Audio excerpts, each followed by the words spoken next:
Deixa eu fazer uma pergunta simples. O que aconteceria se a história da criação que você conhece desde criança omitisse um capítulo inteiro? Gênesis 1. 1 nos diz que no princípio Deus criou os céus e a terra, e essa afirmação carrega o peso de toda a existência. A maioria das pessoas assume que Adão foi o primeiro ser humano, o começo absoluto da nossa linhagem. Mas registros bíblicos e textos antigos sugerem que algo existiu antes, algo que foi apagado, destruído ou deliberadamente esquecido. Nesta investigação, vamos percorrer 3 caminhos cruciais. Primeiro, examinaremos as inconsistências textuais que apontam para um intervalo de tempo não revelado. Depois, exploraremos as evidências bíblicas de seres e civilizações que não deveriam existir, segundo a narrativa tradicional. E, finalmente, questionaremos o que muda quando lemos as Escrituras através dessa lente mais ampla. E uma vez que entendemos essa primeira camada, a verdadeira história começa. A Bíblia abre com uma declaração de poder absoluto. No princípio, Deus criou os céus e a terra. Essa frase em hebraico, Bereshit bara Elohim, ressoa com autoridade divina. Mas o segundo versículo muda dramaticamente de tom. A terra era sem forma e vazia, e as trevas cobriam a face do abismo. A palavra hebraica usada aqui é tohu vabohu, que significa caos, desolação, vazio completo. Estudiosos da Bíblia hebraica notam que essa mesma expressão aparece em Isaías 34, 11 e Jeremias 4, 23, sempre descrevendo julgamento e destruição. Então, por que o mundo de Deus começaria em estado de caos? Teólogos do século XIX começaram a propor algo radical. E se Gênesis 1 descreve uma criação original perfeita, mas Gênesis 1:2 descreve o resultado de uma catástrofe que aconteceu entre esses 2 versículos? Essa proposta ficou conhecida como a teoria do intervalo ou teoria da lacuna. A ideia não é nova nem herética. Ela foi defendida por estudiosos sérios como Thomas Chalmers e G.H. Pember no século XIX e continua sendo debatida em círculos teológicos hoje. Pense nisso. Se Deus criou tudo perfeito no versículo 1, por que o versículo 2 descreve escuridão, vazio e caos? A Bíblia nos diz que Deus não é autor de confusão, mas de paz. Então, o caos inicial exige uma explicação. Alguns rabinos antigos sugeriram que houve mundos anteriores que Deus criou e destruiu antes do nosso. O Midrash Rabbah, um comentário judaico antigo, menciona que Deus criou e destruiu mundos até criar este que conhecemos. Essas tradições rabínicas sugerem ciclos de criação e destruição. A palavra era, em Gênesis 1:2, também levanta questões. Em hebraico, o verbo pode ser traduzido como tornou-se. Então o texto poderia dizer: a terra tornou-se sem forma e vazia, implicando uma mudança de estado. Algo aconteceu. Algo transformou a perfeição original em caos. E se esse algo foi uma rebelião cósmica? E se foi a queda de Lúcifer e seus anjos? E se uma civilização inteira foi varrida da existência nesse evento? Essa possibilidade muda tudo. Significa que Adão não foi o primeiro. Significa que a história humana não começa em Gênesis 1:3, mas continua de algo anterior. Significa que as ruínas, os ecos e os fragmentos desse mundo perdido ainda estão conosco. E quando começamos a procurar, encontramos essas pistas em lugares inesperados da Bíblia. Desde referências enigmáticas a gigantes e seres caídos, até cidades que surgem do nada, até conhecimentos avançados que aparecem sem explicação. Inscreva-se no canal para mais revelações bíblicas que desafiam o que você sempre acreditou. As Escrituras estão cheias de mistérios esperando para serem desvendados. Isaías 14 fala da queda de Lúcifer de maneira poética, mas com detalhes que sugerem eventos literais. Como caíste do céu, ó estrela da manhã, filho da alva, como foste lançado por terra, tu que debilitavas as nações. Esse texto não é apenas sobre orgulho espiritual. Ele descreve um governo, um domínio, uma influência sobre nações. Mas que nações existiam antes de Adão? A pergunta nos força a repensar a linha do tempo. Ezequiel 28 adiciona mais detalhes. O texto descreve um querubim ungido que andava no Éden, jardim de Deus, coberto de pedras preciosas. Esse querubim era perfeito em seus caminhos desde o dia em que foi criado, até que se achou iniquidade nele. Ele era cheio de sabedoria e perfeito em formosura. Ele estava no Monte Santo de Deus e andava entre pedras de fogo. Mas o seu coração se elevou por causa da sua formosura, e ele corrompeu a sua sabedoria por causa do seu resplendor. Então, Deus o lançou por terra. Aqui está o ponto crucial. Esse querubim não estava apenas no céu. Ele estava na terra, no Éden, governando algo. E quando ele caiu, o que aconteceu com o que ele governava?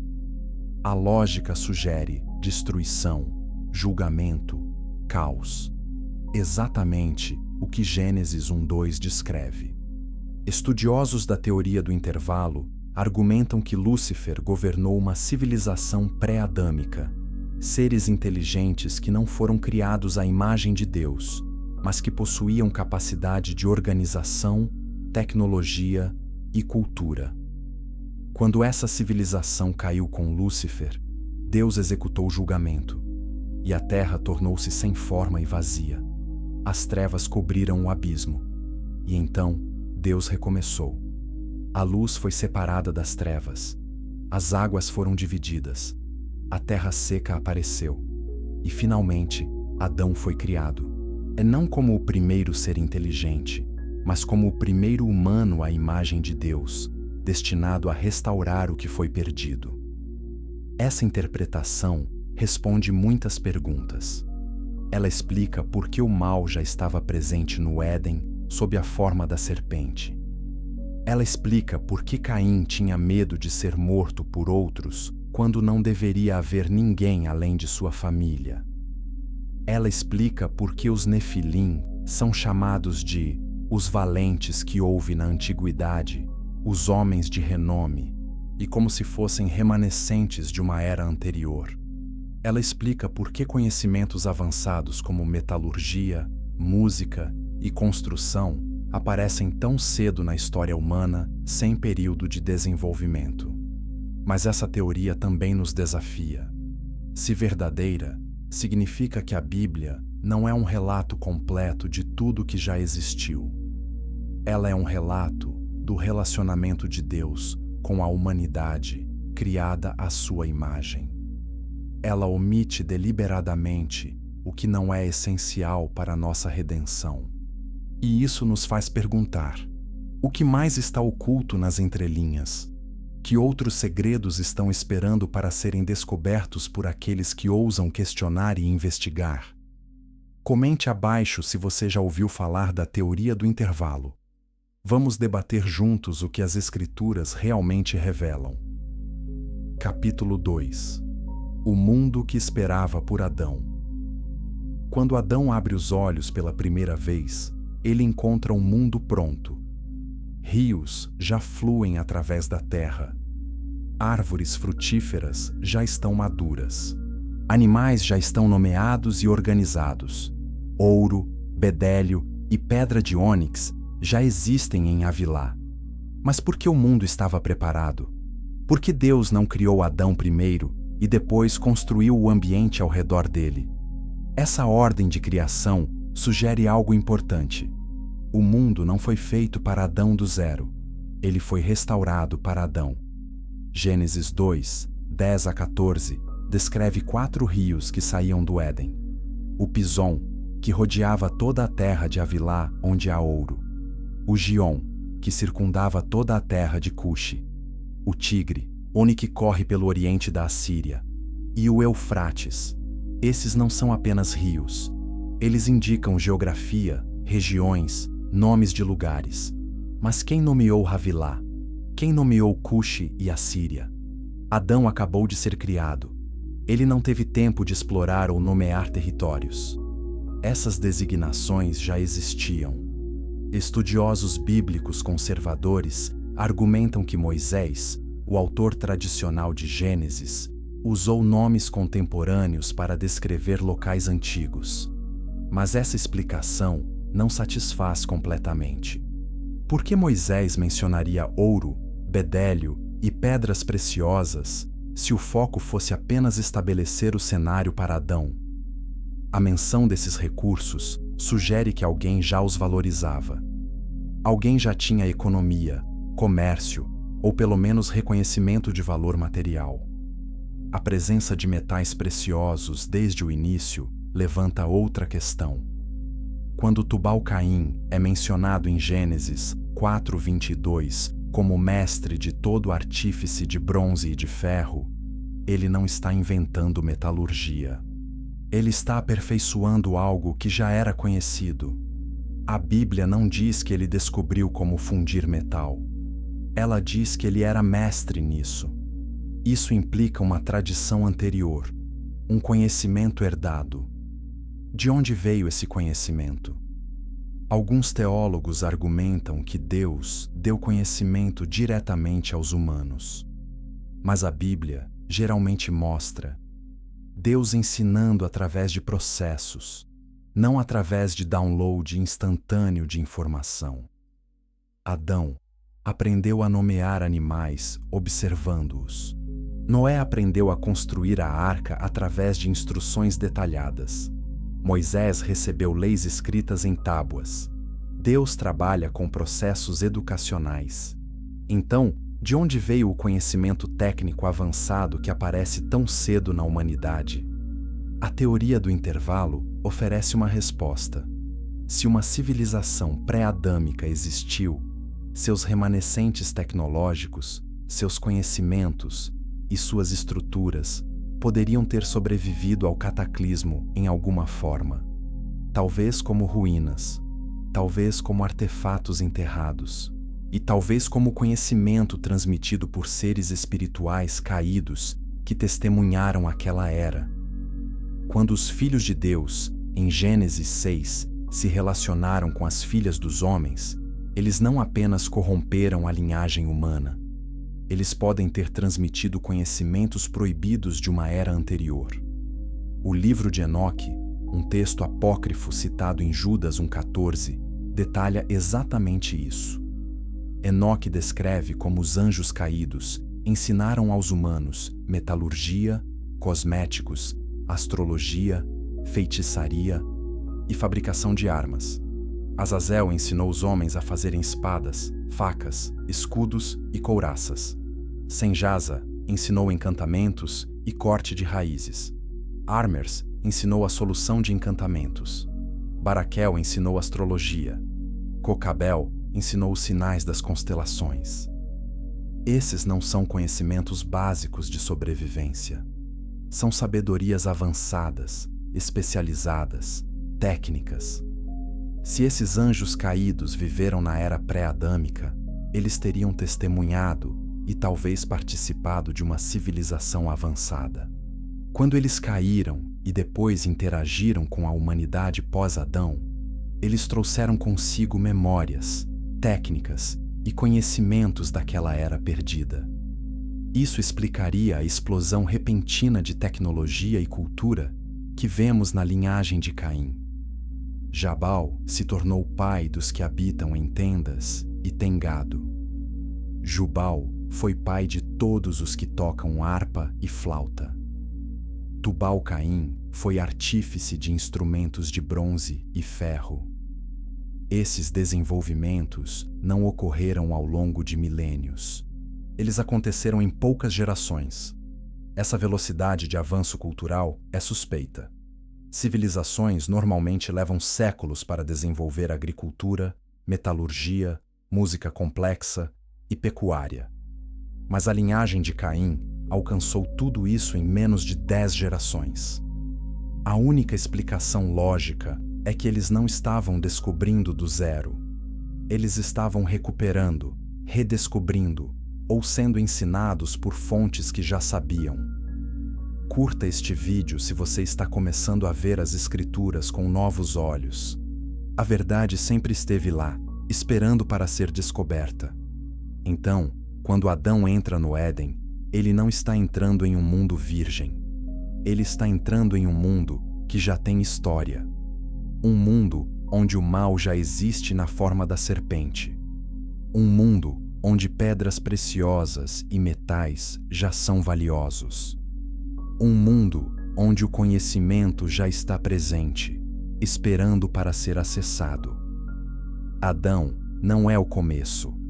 Ele é o recomeço. E isso muda nossa compreensão da missão de Adão. Ele não foi colocado no Éden apenas para cultivá-lo e guardá-lo. Ele foi colocado lá para restaurar o que foi perdido, para governar onde outro governante caiu, para trazer a imagem de Deus de volta a um mundo que conheceu apenas a imagem corrompida de seres anteriores. Adão era o plano de redenção de Deus para um planeta caído. Mas Adão falhou. E quando ele falhou, o mundo caiu novamente. E a história que começou antes dele continuou através dele.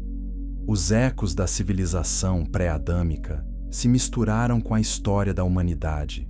E até hoje, nós vivemos nessa mistura. Nós vivemos com o conhecimento herdado de eras passadas. Nós vivemos com estruturas espirituais e físicas que precedem nossa própria existência. E nós lutamos contra forças que são mais antigas do que nossa raça. Essa compreensão não diminui a Bíblia. Ela a enriquece. Ela mostra que Deus não está apenas contando a história da humanidade. Ele está contando a história de sua redenção de toda a criação, incluindo partes que foram corrompidas antes de nós. E nós, como portadores da imagem de Deus, somos parte dessa restauração cósmica. Capítulo 3. O enigma de Caim e a cidade fantasma Caim mata Abel. Esse é um dos primeiros crimes registrados na história humana. Mas o que acontece depois é ainda mais misterioso. Quando Deus confronta Caim, Caim diz algo surpreendente: "Qualquer que me encontrar, me matará." Espere. Quem vai encontrar Caim? Segundo a narrativa tradicional, a única família na Terra é Adão, Eva e agora Caim. Abel está morto. Não há mais ninguém. Então, de quem Caim tem medo? Alguns teólogos argumentam que Caim tinha medo de seus irmãos e irmãs futuros. Gênesis 5:4 menciona que Adão teve outros filhos e filhas. Mas essa explicação não se sustenta. Caim está falando no presente. Ele diz: "Qualquer que me encontrar", não qualquer que nascer no futuro. Ele está expressando medo imediato de uma ameaça imediata. Ele acredita que há outras pessoas lá fora agora, pessoas que vão querer vingança pelo sangue de Abel. E Deus não corrige Caim. Deus não diz: "Não há ninguém além de sua família." Em vez disso, Deus coloca um sinal em Caim para protegê-lo. Gênesis 4:15 diz: "O Senhor pôs um sinal em Caim para que não o ferisse de morte qualquer que o encontrasse." Deus confirma o medo de Caim. Ele reconhece que há outros lá fora, outros que poderiam matar Caim. Mas quem são esses outros? A resposta tradicional é que esses outros são os descendentes de Adão e Eva. Mas isso cria um problema de linha do tempo. Gênesis 4 não dá nenhuma indicação de que passaram décadas ou séculos entre o nascimento de Caim e o assassinato de Abel. A narrativa flui continuamente. Caim e Abel crescem. Eles trazem ofertas. Caim mata Abel. Caim é exilado. Tudo isso parece acontecer dentro de uma geração. Não há tempo suficiente para que Adão e Eva povoassem a terra com uma população grande o suficiente para que Caim temesse por sua vida. E então vem a parte mais intrigante. Gênesis 4:17 diz: Conheceu Caim a sua mulher, e ela concebeu e deu à luz a Enoque. Caim edificou uma cidade e lhe chamou o nome de seu filho Enoque. Caim constrói uma cidade, não uma casa, não uma fazenda, uma cidade. Cidades não são construídas por uma pessoa. Cidades requerem população, trabalho organizado, planejamento urbano, infraestrutura. Para quem Caim estava construindo essa cidade? Se ele estava sozinho no exílio com apenas sua esposa, por que ele precisaria de uma cidade? A presença de uma cidade implica a presença de um povo que poderia habitar essa cidade, um povo que já existia ou que se juntou a Caim rapidamente. E se esse povo não veio da família de Adão, de onde eles vieram? A teoria do intervalo oferece uma resposta. Eles eram remanescentes ou descendentes da civilização pré-adâmica, seres que sobreviveram ao cataclismo de Gênesis 1:2 em alguma forma, ou híbridos entre seres espirituais caídos e formas de vida terrenas que precederam Adão. Essa interpretação explica muitas inconsistências. Ela explica por que Caim tinha medo de ser morto. Ele sabia que havia outros lá fora, outros que não eram de sua família. Ela explica de onde veio a esposa de Caim. A Bíblia não diz que ela era sua irmã. Ela simplesmente aparece. A resposta tradicional é que ela deve ter sido uma filha de Adão, mas o texto não diz isso. Ela poderia ter sido de outra linhagem, uma linhagem que a Bíblia não rastreia porque não faz parte da linha redentora que leva a Cristo. Compartilhe este vídeo com alguém que está buscando respostas que a igreja tradicional não oferece. Vamos explorar juntos os mistérios escondidos nas Escrituras. E a cidade de Caim não foi a última cidade misteriosa. A Gênesis 6:4 menciona os nefilins que viviam na terra naqueles dias, e também depois, quando os filhos de Deus possuíram as filhas dos homens, e elas lhes deram filhos. Estes foram os valentes, os homens de renome que houve na antiguidade. Nefilins eram gigantes, seres poderosos, homens de renome. Mas o texto diz que eles estavam lá, naqueles dias, e também depois. Depois de quê? Depois do dilúvio? Sim, porque nefilins aparecem novamente em Números 13:33, quando os espias israelitas exploram Canaã. Também vimos ali os nefilins, isto é, os filhos de Anak, que são descendentes dos nefilins. Éramos aos nossos olhos como gafanhotos, e assim também éramos aos seus olhos. Os nefilins sobreviveram ao dilúvio. Mas como?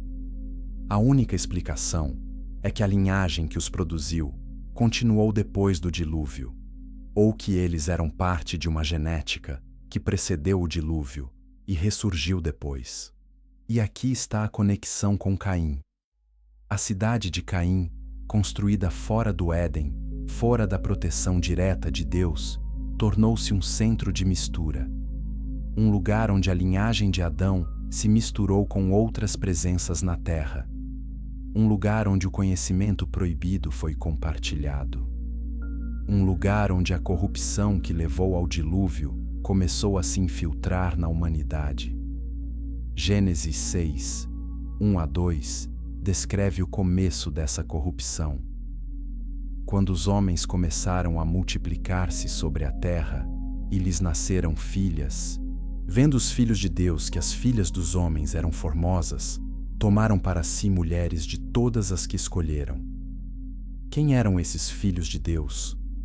A interpretação mais antiga e consistente é que eles eram anjos caídos, seres espirituais que deixaram seu estado original e se corromperam ao se misturar com a humanidade.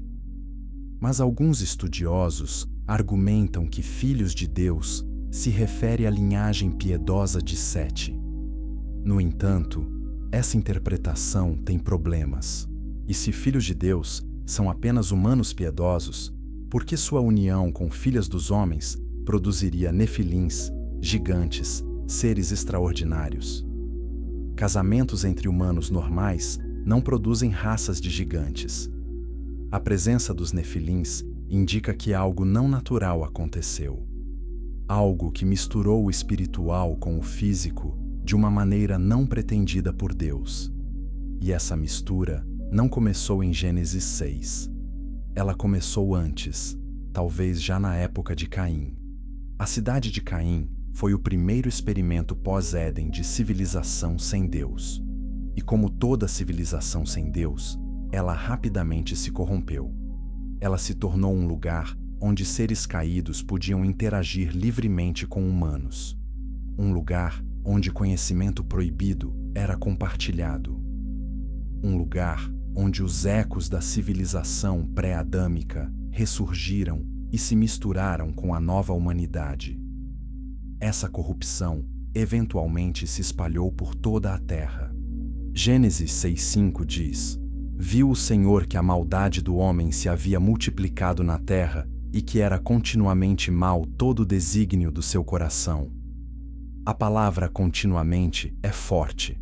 Não era pecado ocasional. Era maldade constante, ininterrupta, completa. E isso levou Deus a tomar uma decisão drástica. Disse o Senhor: Destruirei da face da terra o homem que criei, o homem e o animal, os répteis e as aves dos céus, porque me arrependo de os haver feito. O dilúvio veio e destruiu tudo. Mas assim como Gênesis 1:2 descreve um julgamento anterior que destruiu o mundo pré-adâmico, o dilúvio destruiu o mundo pós-adâmico corrompido. E assim como Deus recomeçou depois de Gênesis 1:2, ele recomeçou depois do dilúvio com Noé. A história se repete. E os ecos da primeira destruição reverberam na segunda. E ambos nos advertem sobre uma terceira destruição que ainda está por vir. Uma destruição final, onde tudo será purificado pelo fogo. Capítulo 4. Os Nefilim, ecos de um tempo esquecido. Números 13. 33 registra um dos relatos mais assustadores da Bíblia. Os espias israelitas retornam de Canaã e dizem: Também vimos ali os Nefilins, isto é, os filhos de Anak, que são descendentes dos Nefilins. Éramos aos nossos olhos como gafanhotos, e assim também éramos aos seus olhos. Esses gigantes eram tão grandes que homens adultos pareciam insetos perto deles. Mas quem eram esses Nefilins? E como eles ainda estavam lá depois do dilúvio que supostamente destruiu tudo? A palavra hebraica Nefilim vem da raiz nafal, que significa cair. Então, Nefilim literalmente significa os caídos. Mas o que caiu? Eles caíram do céu? Eles são descendentes dos que caíram? Ou eles representam uma linhagem caída, corrompida desde o início? O texto de Gênesis 6 nos dá pistas. Naqueles dias havia nefilins na terra, e também depois, e quando os filhos de Deus possuíram as filhas dos homens, e elas lhes deram filhos. Então, os nefilins existiam antes da união entre filhos de Deus e filhas dos homens, e eles continuaram existindo depois. Isso significa que eles não eram simplesmente o produto dessa união. Eles eram uma categoria já existente. E a união dos filhos de Deus com as filhas dos homens produziu mais deles, ou reforçou sua presença, ou reintroduziu sua genética na humanidade. A frase "e também depois" é crucial. Ela indica continuidade. Ela sugere que os nefilins eram uma presença persistente, não apenas um evento único. Deuteronômio 2:3 listam vários grupos de gigantes que habitavam Canaã: os Emins, os Anzumins, os Anaquins, os Refaíns, todos eles descritos como grandes, fortes e aterrorizantes. Deuteronômio 2, 10 a 11 diz: Antes os Emins habitavam nela, povo grande e numeroso e alto como os Anaquins. Também estes foram considerados Refaíns como os Anaquins, mas os moabitas lhes chamavam Emins. Esses gigantes não eram mitos. Eles eram povos reais, com nomes tribais, territórios e histórias. Og, rei de Bazã, é descrito em Deuteronômio 3, 11, como o último dos Refaíns.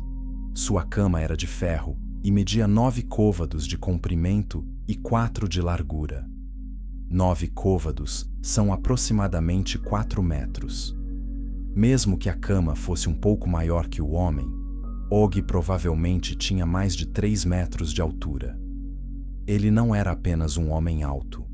Ele era um gigante, um ser de proporções extraordinárias. E Israel recebeu ordem de destruir esses gigantes. Deuteronômio 7, 1 a 2. Lista 7 nações que deveriam ser destruídas completamente: os heteus, os girgazeus, os amorreus, os cananeus, os ferezeus, os heveus e os jebuseus.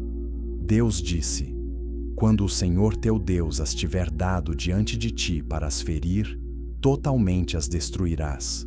Não farás com elas aliança, nem terás piedade delas. Essa ordem parece severa.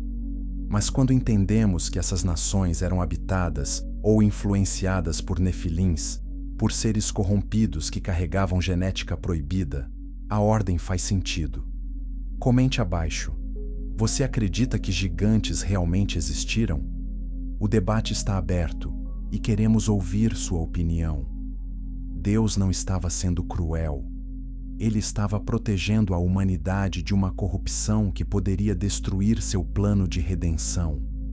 Se a linhagem messiânica fosse corrompida por mistura com nefilins, o Messias não poderia vir.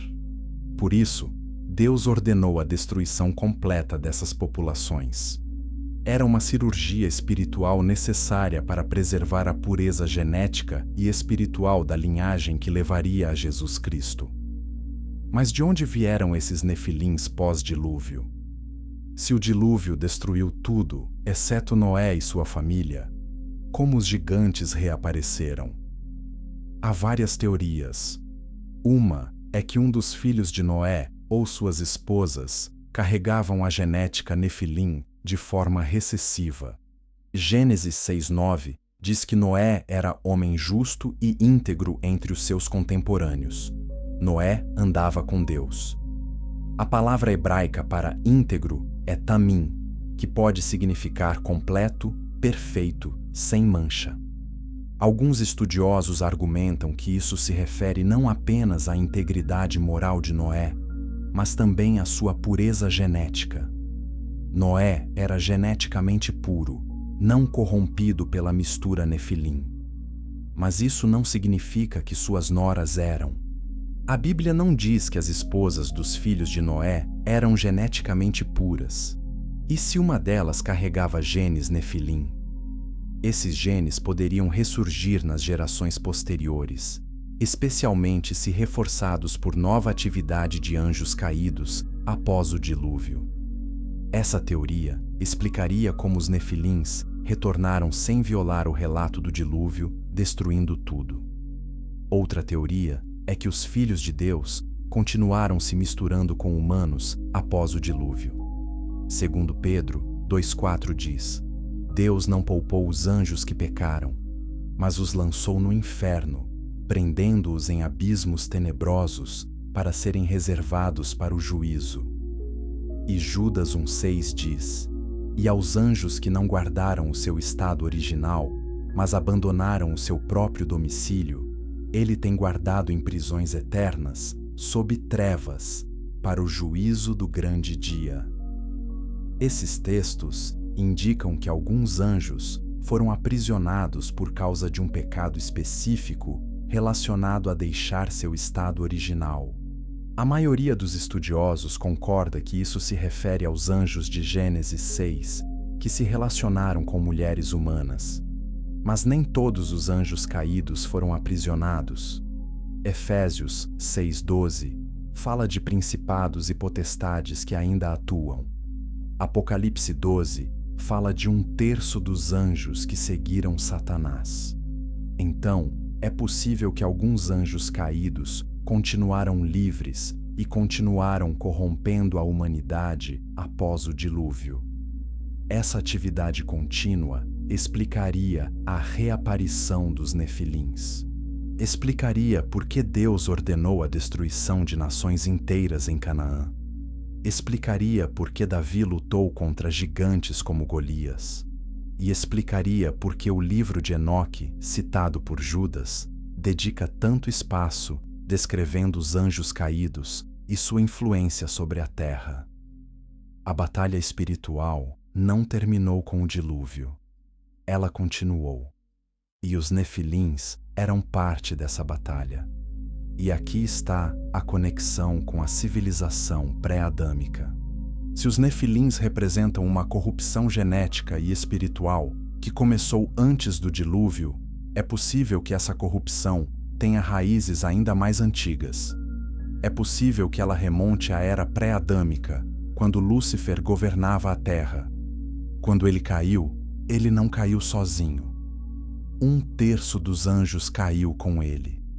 E esses anjos caídos tinham conhecimento, poder e acesso a realidades espirituais que humanos normais não têm. Quando esses anjos interagiram com a humanidade pós-Adão, eles trouxeram consigo ecos da era anterior. Eles transmitiram conhecimentos proibidos. Eles corromperam a genética humana. E eles produziram os nefilins, seres híbridos que carregavam tanto características humanas quanto características angélicas ou pré-adâmicas. Esses híbridos eram poderosos, inteligentes e profundamente corrompidos. E eles representavam uma ameaça existencial ao plano de Deus para a humanidade. Por isso, Deus os destruiu no dilúvio. E por isso Deus ordenou sua destruição novamente em Canaã. E por isso a Bíblia os menciona com tanta seriedade. Eles não eram apenas humanos grandes. Eles eram aberrações, perversões do design divino, ecos de uma rebelião cósmica que começou muito antes de Adão e que continua até hoje em formas espirituais que ainda enfrentamos. Capítulo 5. A catástrofe cósmica de Gênesis. 1:2. Jeremias 4:23 a 26 contém uma das passagens mais perturbadoras do Antigo Testamento. Jeremias tem uma visão profética e descreve: Olhei para a terra, e eis que era sem forma e vazia, para os céus, e não tinham luz.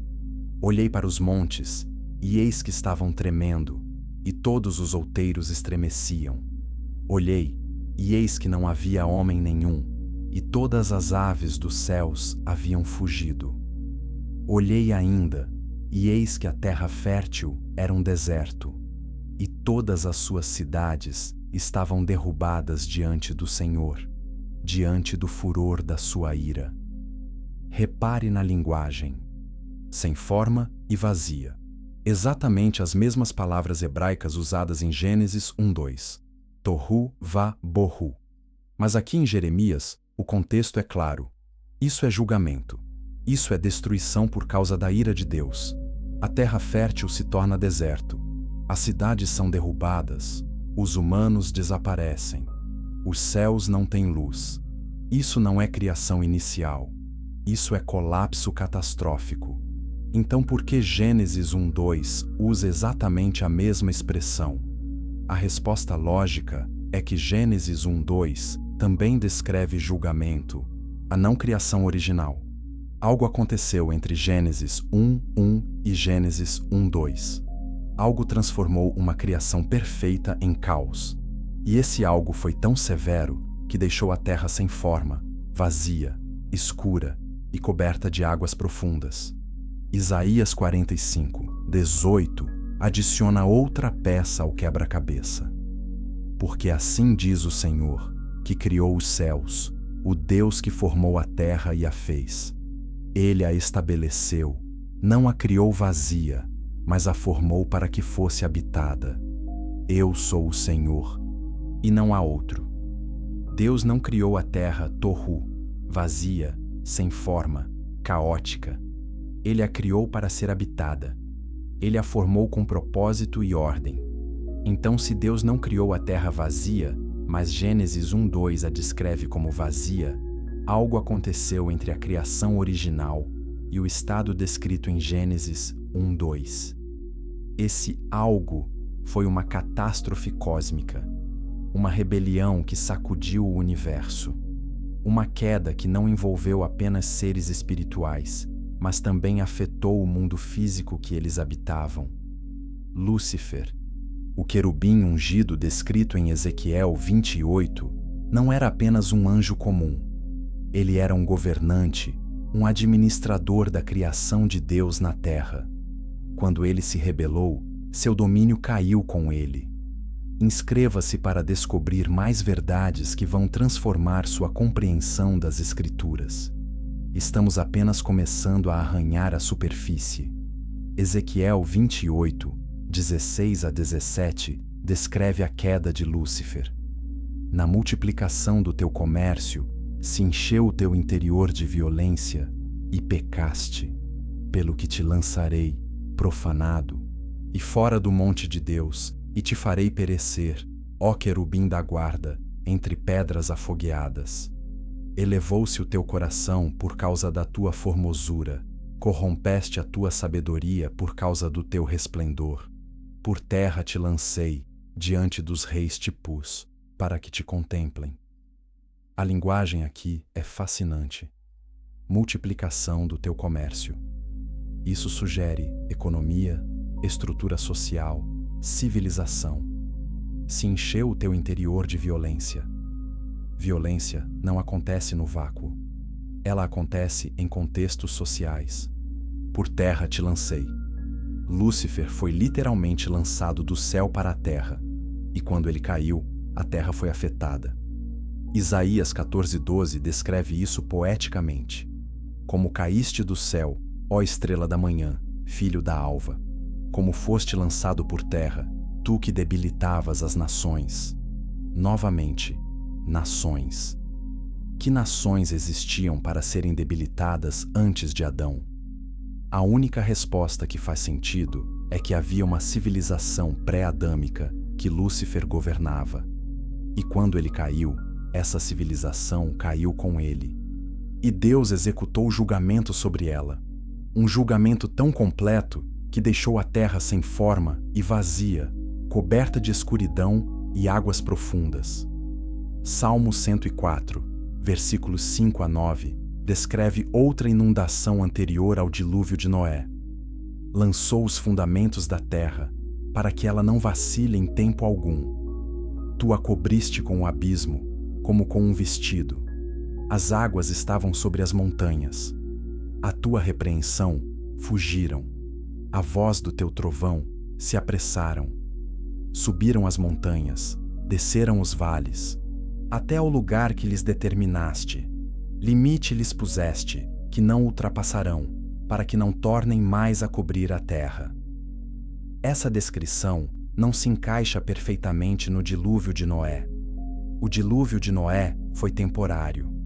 As águas cobriram a terra por 1 ano e depois recuaram. Mas o Salmo 104 descreve águas que cobriam montanhas e receberam um limite permanente. Deus as repreendeu e elas fugiram para os lugares que ele determinou. Isso soa mais como uma reorganização fundamental da geografia terrestre, uma separação de águas que ocorreu durante a semana da criação em Gênesis 1. Mas por que as águas precisariam ser repreendidas? A água não é consciente. Ela não precisa ser repreendida, a menos que represente algo mais. Na cosmologia hebraica, águas profundas frequentemente simbolizam caos, desordem, e forças espirituais hostis. O termo hebraico Tehom, abismo profundo, usado em Gênesis 1:2, tem conexões com Tiamat e a deusa primordial do caos na mitologia mesopotâmica. Embora a Bíblia rejeite o politeísmo, ela pode estar usando linguagem conhecida para descrever realidades espirituais. Quando Gênesis 1:2 diz "as trevas cobriam a face do abismo", não está apenas descrevendo falta de luz física, está descrevendo presença de trevas espirituais, está descrevendo uma atmosfera de caos, medo e ausência de ordem divina. E quando o Espírito de Deus se movia sobre a face das águas, ele estava se preparando para trazer ordem de volta ao caos, para separar luz das trevas, para dividir as águas, para fazer a terra seca aparecer, para restaurar o que havia sido destruído. E essa restauração não aconteceu instantaneamente. Ela aconteceu em 6 dias. Por quê? Porque Deus é metódico. Ele ensina através de processos. Ele estabelece padrões.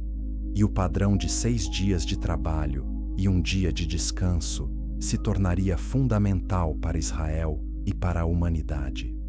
Mas também porque a terra estava tão destruída que precisava de reconstrução cuidadosa, camada por camada, sistema por sistema.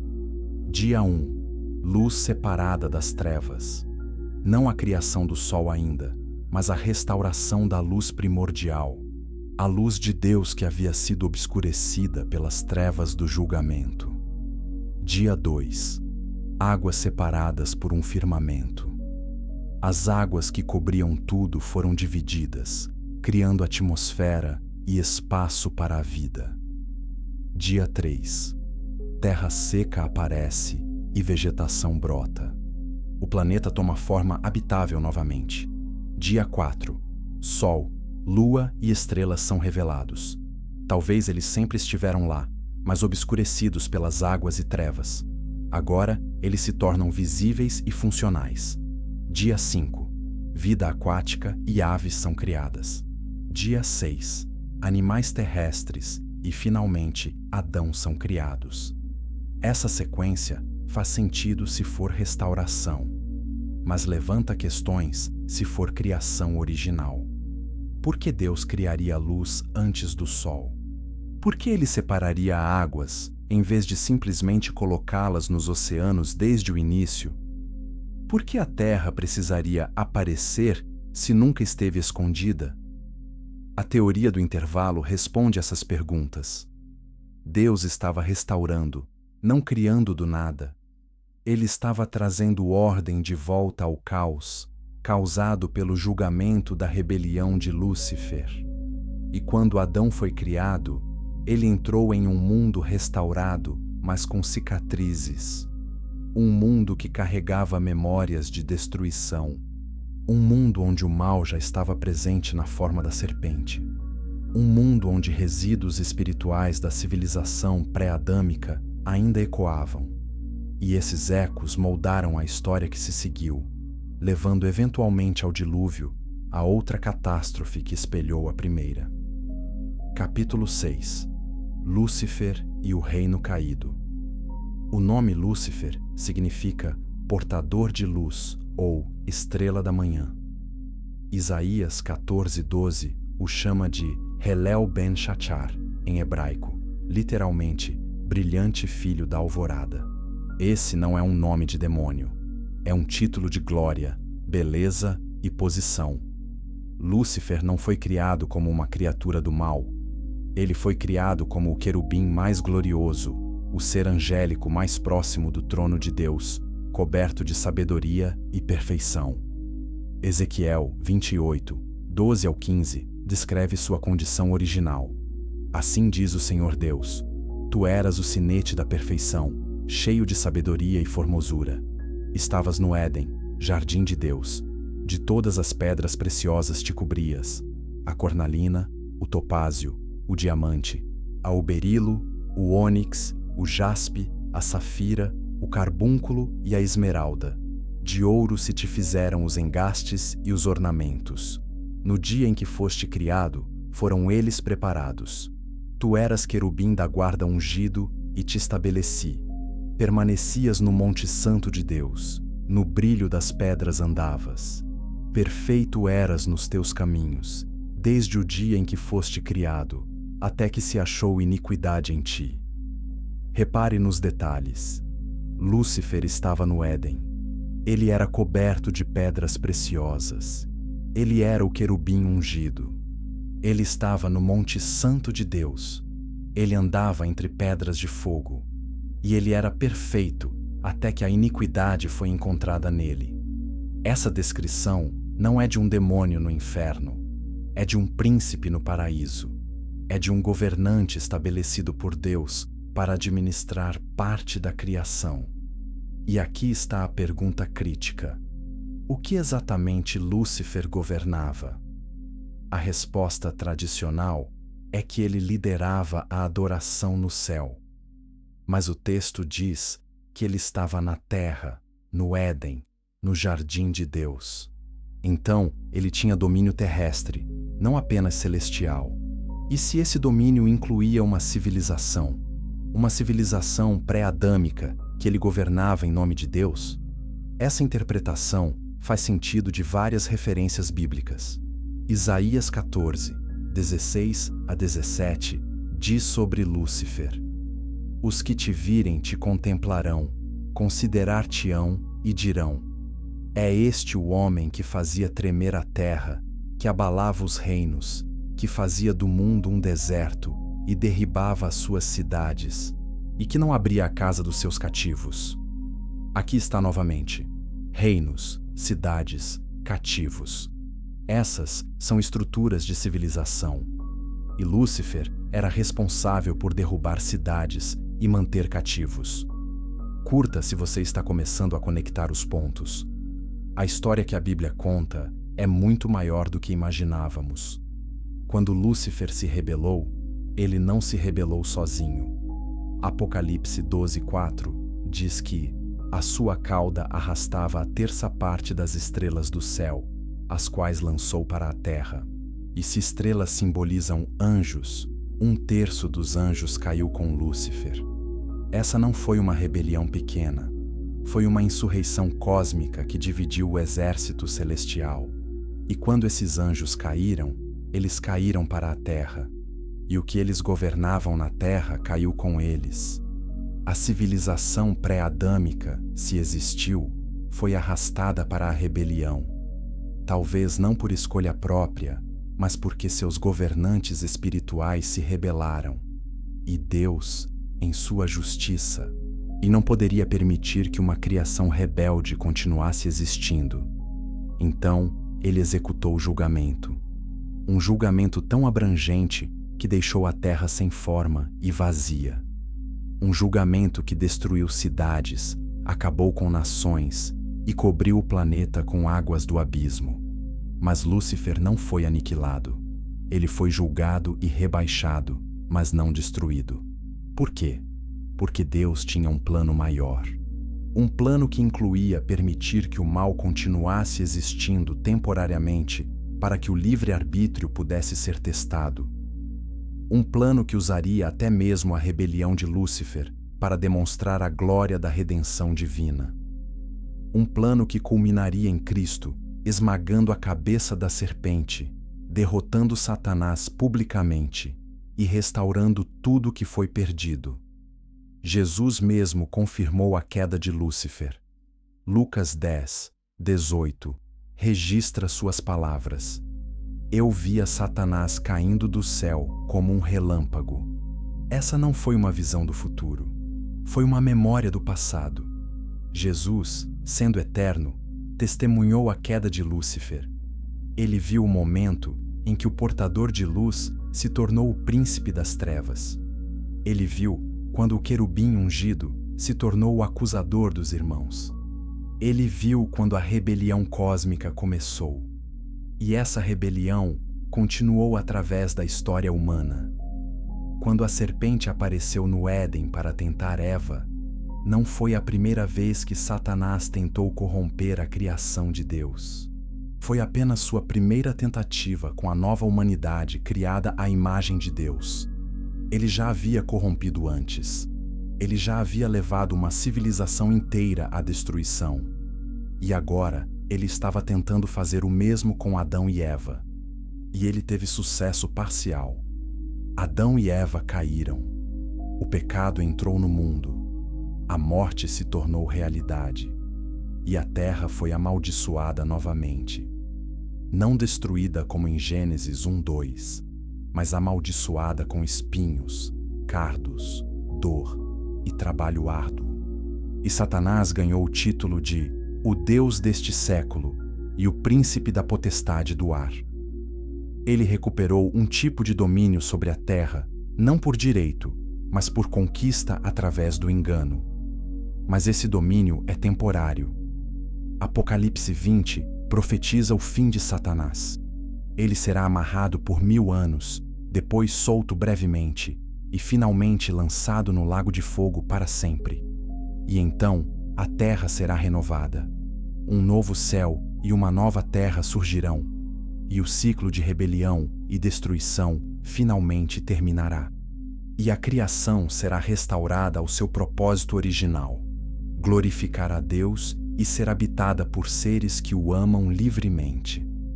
Essa narrativa maior nos ajuda a entender por que o mundo está como está. Não estamos vivendo na criação original perfeita. Estamos vivendo em um mundo marcado por múltiplas quedas, múltiplos julgamentos e múltiplas tentativas de Satanás de corromper o plano de Deus. Mas também estamos vivendo em um mundo onde a redenção está em ação, onde Deus está trabalhando para restaurar tudo, onde Cristo já venceu na cruz, e onde um dia tudo será feito novo. Capítulo 7. Reconstrução ou criação? O debate teológico. A questão de se Gênesis 1 descreve criação original ou reconstrução não é nova.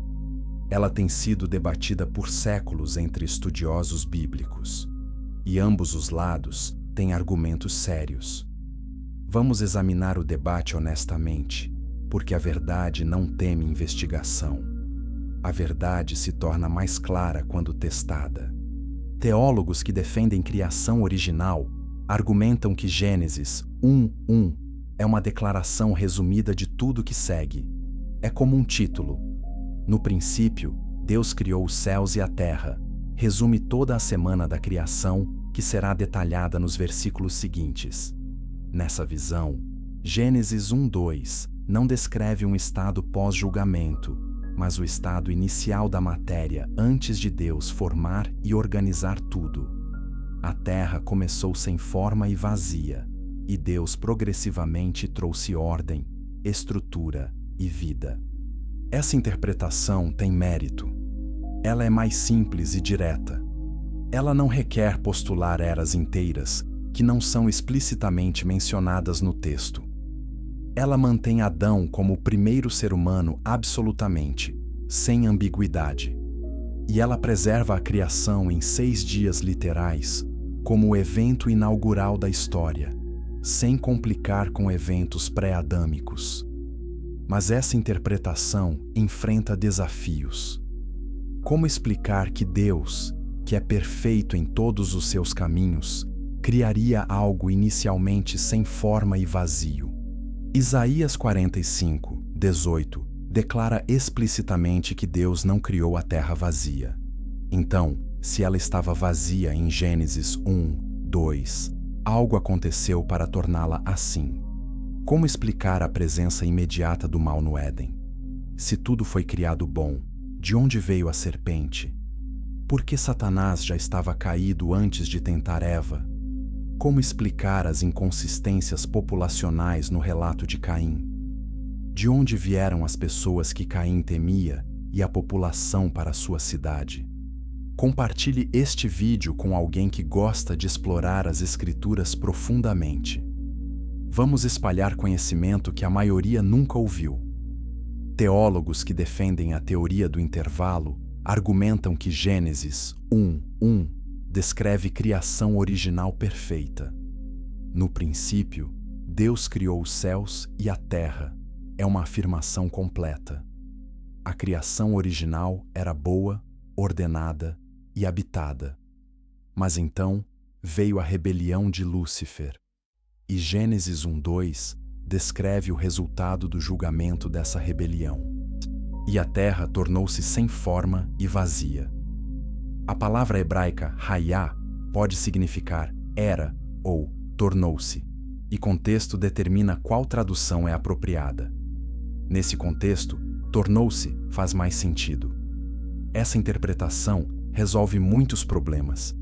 Ela explica por que Gênesis 1:2 descreve caos mesmo com Isaías 45:18, dizendo que Deus não criou a terra vazia.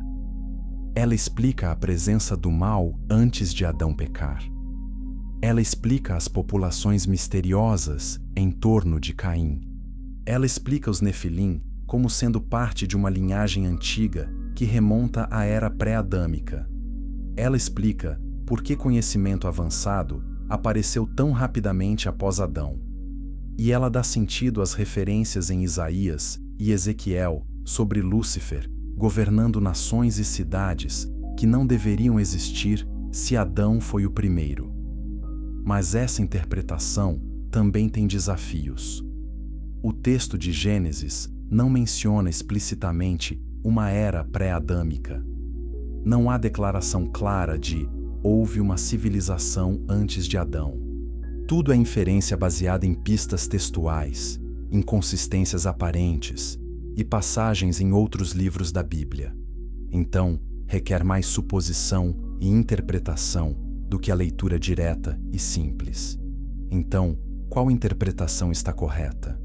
A resposta honesta é que não temos certeza absoluta.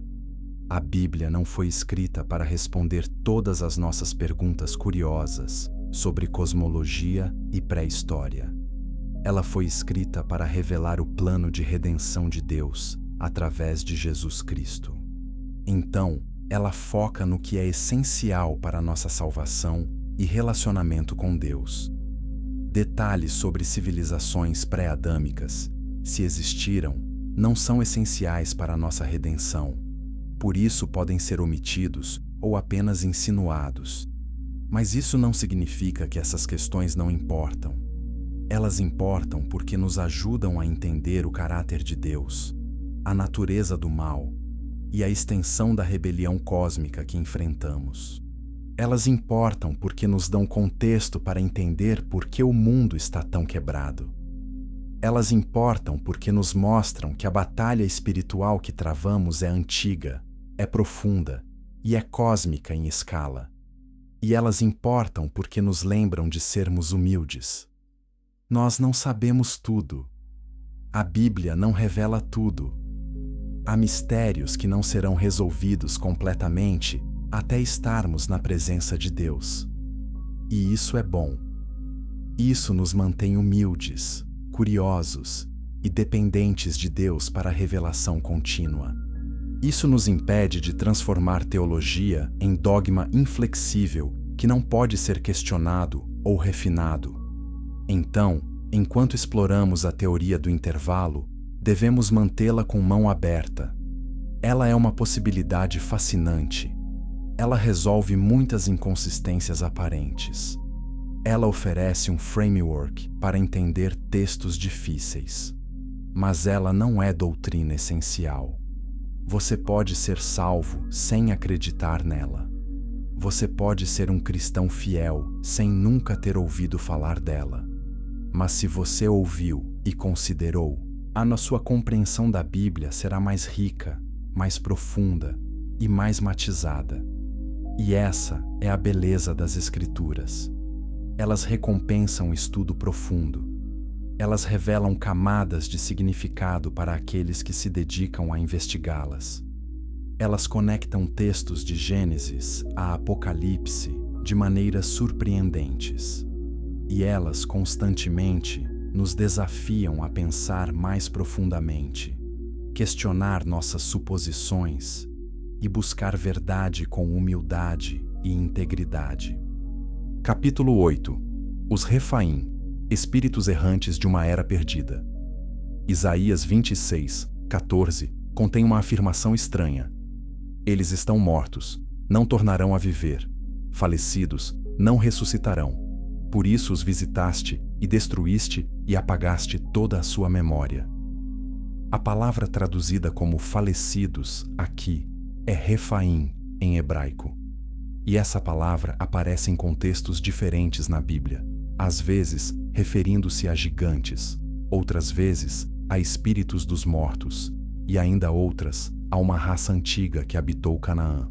Deuteronômio 2:11 menciona os Refaíns como um povo gigante. Também estes foram considerados Refaíns como os Anaquins, mas os moabitas lhes chamavam Emins. E Deuteronômio 3:11 identifica Og, rei de Bazã, como o último dos Refaíns. Então, claramente, os Refaíns eram gigantes físicos que viveram em Canaã. Mas por que a mesma palavra é usada para espíritos dos mortos em outros textos? Provérbios 2:18 diz sobre a mulher adúltera: porque a sua casa se inclina para a morte, e as suas veredas para os Refaíns. Aqui, Refaim está associado com morte e destruição espiritual.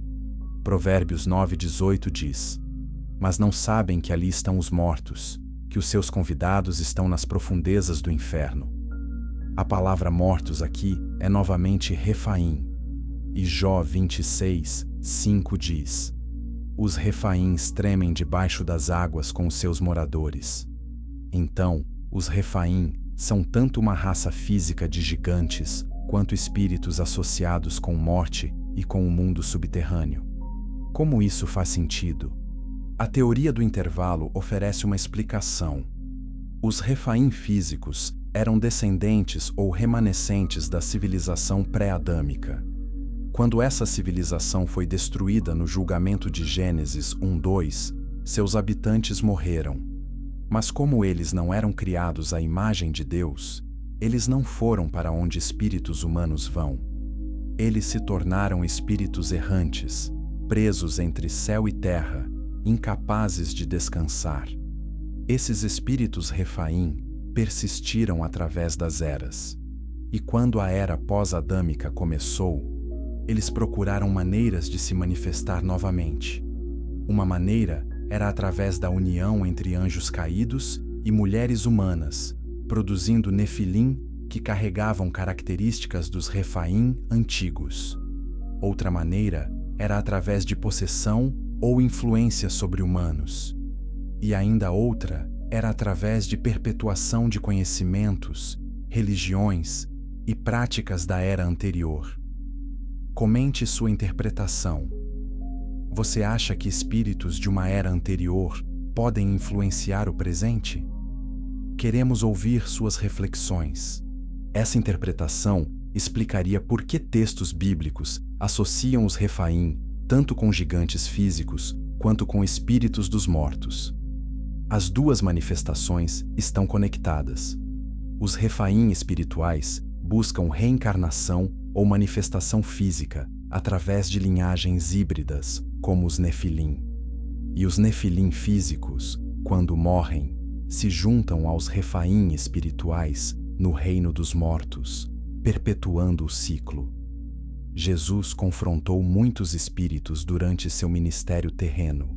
A Marcos 5 descreve o endemoninhado gadareno habitado por uma legião de demônios. Quando Jesus ordenou que os espíritos saíssem, eles imploraram para não serem enviados para o abismo. Em vez disso, pediram para entrar em uma vara de porcos. Por que demônios teriam medo do abismo? Porque o abismo é onde espíritos rebeldes aguardam julgamento final. É onde os anjos caídos de Gênesis 6 foram aprisionados, segundo 2 Pedro 2:4 e Judas 1:6. Mas nem todos os espíritos caídos foram aprisionados. Alguns permaneceram livres, vagando pela terra, procurando corpos para habitar. Lucas 11:24 descreve isso. Quando o espírito imundo sai do homem, anda por lugares áridos, procurando repouso, e, não o achando, diz: voltarei para minha casa donde saí. Espíritos sem corpo procuram repouso em corpos físicos. Eles precisam de manifestação física para interagir plenamente com o mundo material. E aqui está a conexão com os Refaim. Se os Refaim são espíritos de seres que viveram na era pré-adâmica, eles nunca tiveram a promessa de ressurreição que humanos criados à imagem de Deus têm.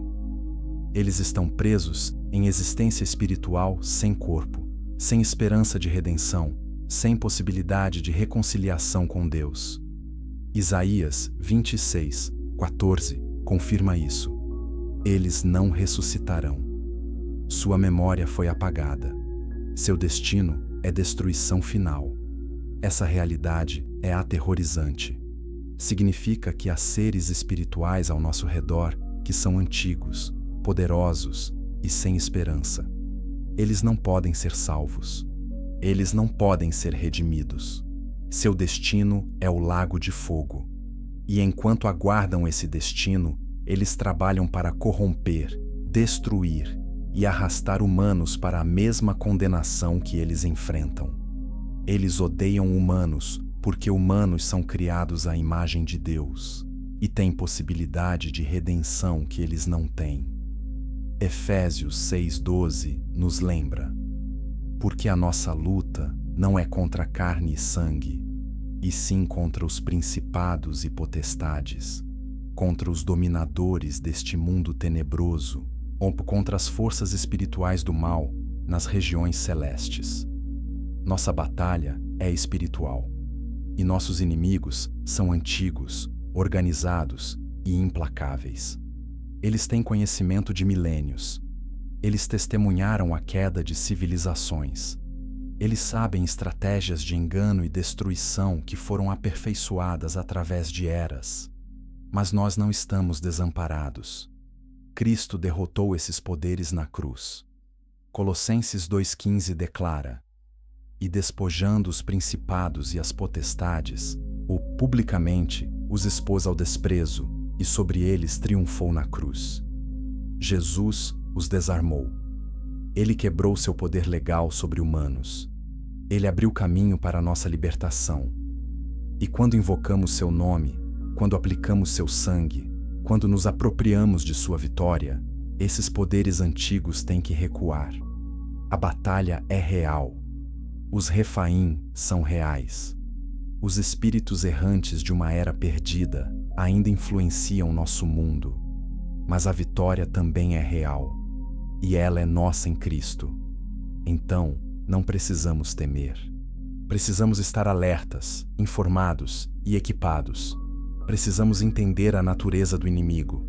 E precisamos permanecer firmes na autoridade que Cristo nos deu. Capítulo 9. Conhecimento proibido e a árvore da sabedoria. O jardim do Éden continha duas árvores especiais: a árvore da vida e a árvore do conhecimento do bem e do mal. A árvore da vida não era proibida. Adão e Eva podiam comer livremente dela.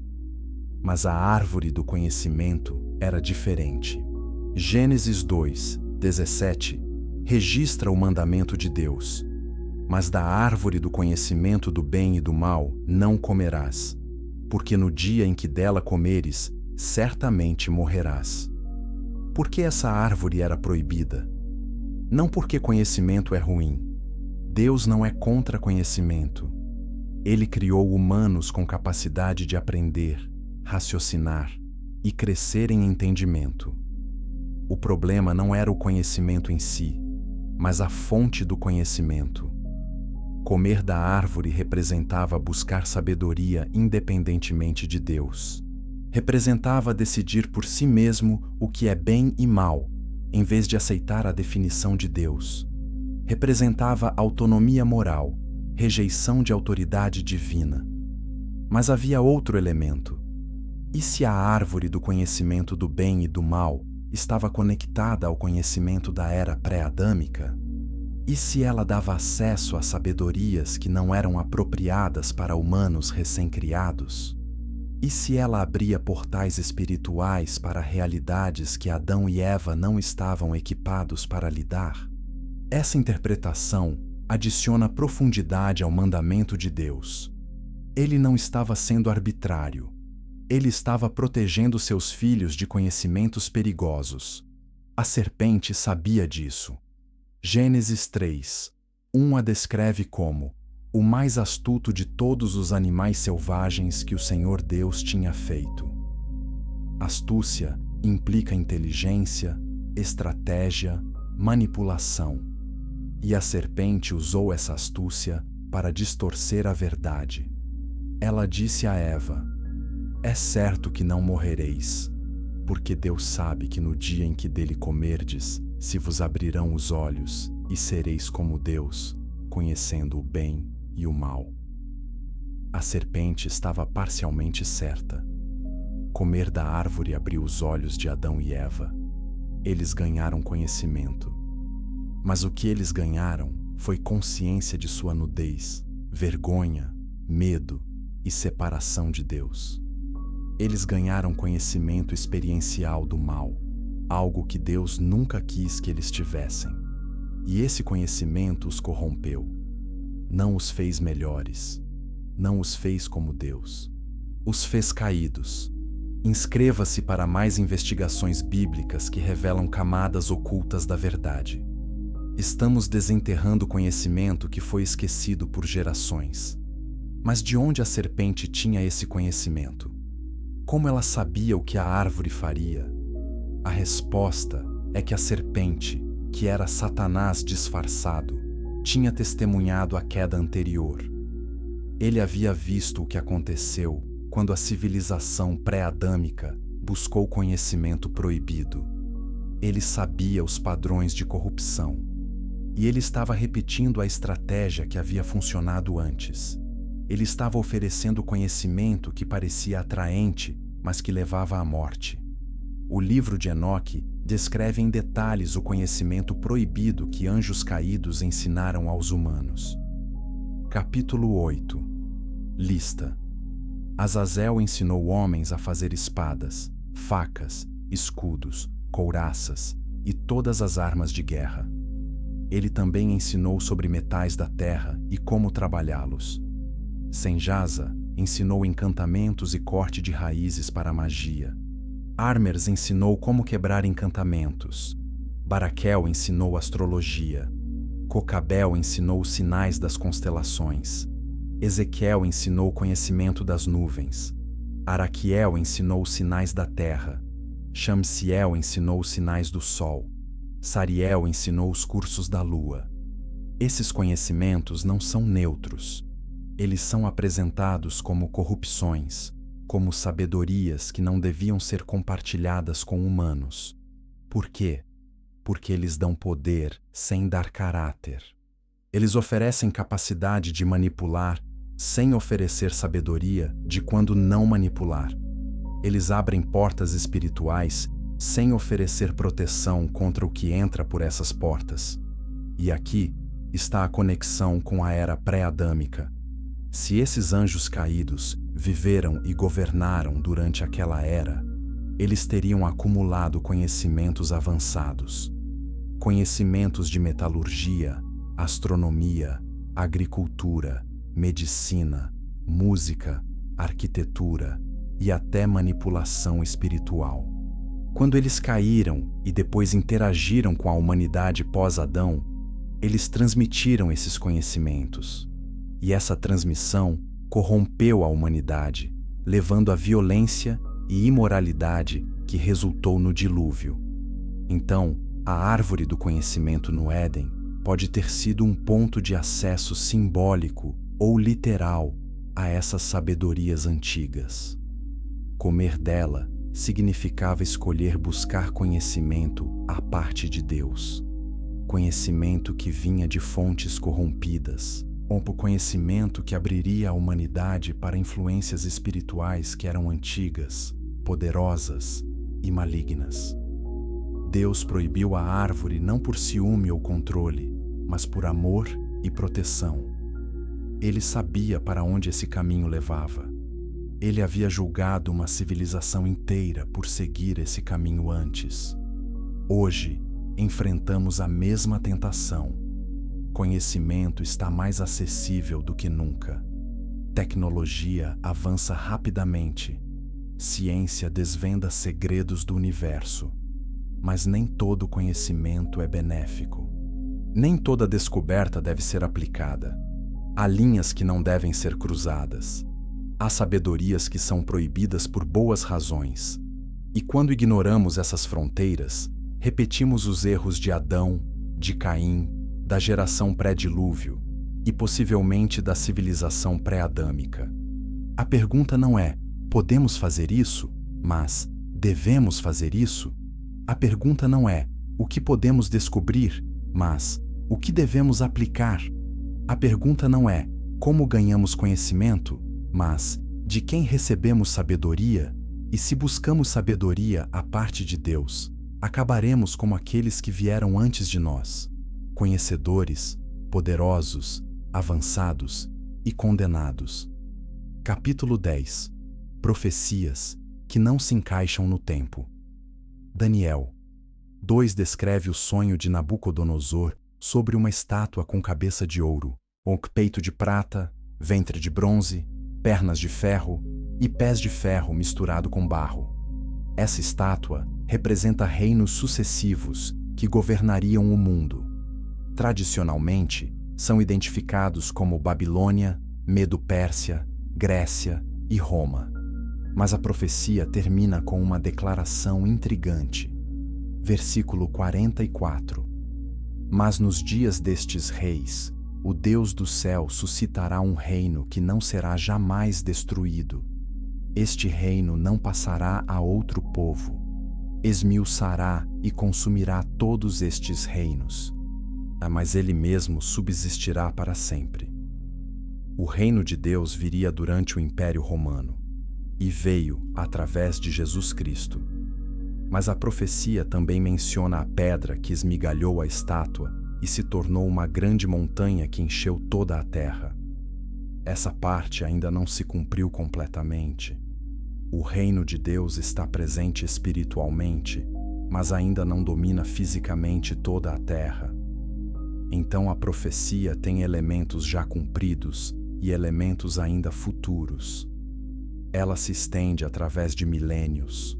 E há outras profecias que parecem se referir a eventos ou povos que não se encaixam perfeitamente na linha do tempo conhecida. Isaías 24, 21 a 22 diz: Naquele dia, o Senhor castigará os exércitos do alto nas alturas e os reis da terra na terra. Serão ajuntados como presos numa masmorra, serão encerrados num cárcere e depois de muitos dias serão castigados. Quem são os exércitos do alto? Claramente são poderes espirituais. Mas por que são mencionados junto com reis da terra? Porque há conexão entre governos espirituais e governos físicos. Efésios 6,12 confirma isso. Porque a nossa luta não é contra carne e sangue, e sim contra os principados e potestades, contra os dominadores deste mundo tenebroso. Há estruturas espirituais que correspondem a estruturas políticas terrestres. E essas estruturas espirituais são antigas. Elas precedem os governos humanos atuais. Elas podem remontar à era pré-adâmica, quando Lúcifer governava nações que já não existem. E Daniel 10 descreve um encontro fascinante.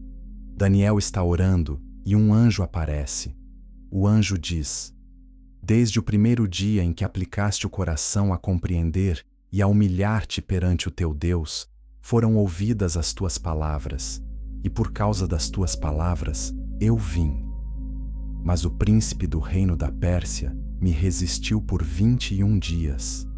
Porém Miguel, um dos primeiros príncipes, veio para ajudar-me, e eu obtive vitória sobre os reis da Pérsia.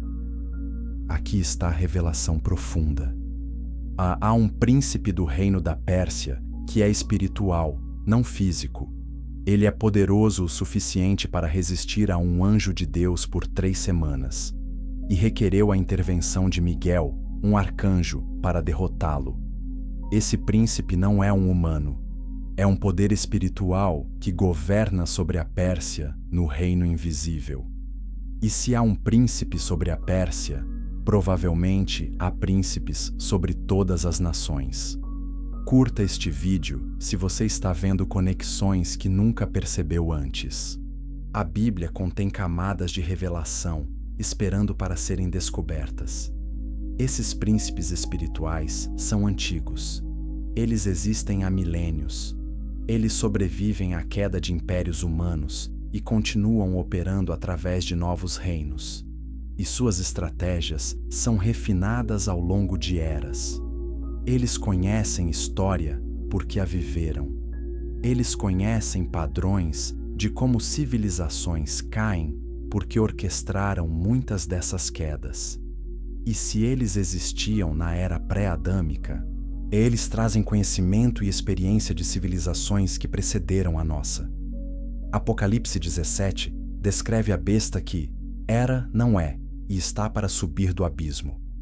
Essa linguagem de era, não é e virá sugere algo que existiu no passado, está inativo no presente, mas ressurgirá no futuro. E se isso se refere não apenas a um líder político futuro, mas a um sistema espiritual que existiu antes, foi julgado e aprisionado, e será solto novamente nos últimos dias? E se a besta representa a ressurgência dos poderes espirituais que governaram a civilização pré-adâmica? Essa interpretação faria sentido de muitas profecias enigmáticas. Faria sentido da linguagem de mistério em Apocalipse 17, 5. Mistério, Babilônia a Grande, a mãe das meretrizes e das abominações da terra. Por que mistério? Porque suas raízes são antigas, ocultas, conectadas a eras que foram deliberadamente esquecidas. Babilônia não é apenas uma cidade física. É um sistema espiritual que remonta a Babel, a Nimrod, e possivelmente ainda mais atrás, a civilização pré-adâmica que se rebelou contra Deus. E esse sistema ressurgirá. Apocalipse 13 descreve um governo mundial que exigirá adoração, um líder que se declarará Deus, um sistema econômico que controlará todas as transações. E por trás de tudo, o dragão, Satanás, que dá poder à besta. Satanás está tentando reconstruir o que ele perdeu quando caiu. Ele está tentando restaurar o domínio global que ele teve na era pré-adâmica. E por um breve tempo, ele terá sucesso. Mas Apocalipse também profetiza a derrota final de Satanás. Apocalipse 20:10 declara: o diabo, o sedutor deles, foi lançado para dentro do lago de fogo e enxofre, onde já se encontram não só a besta, como também o falso profeta, e serão atormentados de dia e de noite, pelos séculos dos séculos. E então vem a renovação final. Apocalipse 21, 1. Vi novo céu e nova terra. Pois o primeiro céu e a primeira terra passaram, e o mar já não existe. Um novo céu e uma nova terra. Não apenas renovação da terra atual, mas substituição completa. O primeiro céu e a primeira terra passarão. Por quê? Porque eles carregam cicatrizes de múltiplas quedas, múltiplas rebeliões, múltiplas corrupções. Eles são irreparavelmente manchados. Então, Deus criará tudo novo. E dessa vez, não haverá mais rebelião, não haverá mais Satanás, não haverá mais tentação, não haverá mais queda. A história de redenção estará completa, e o propósito original da criação finalmente será cumprido.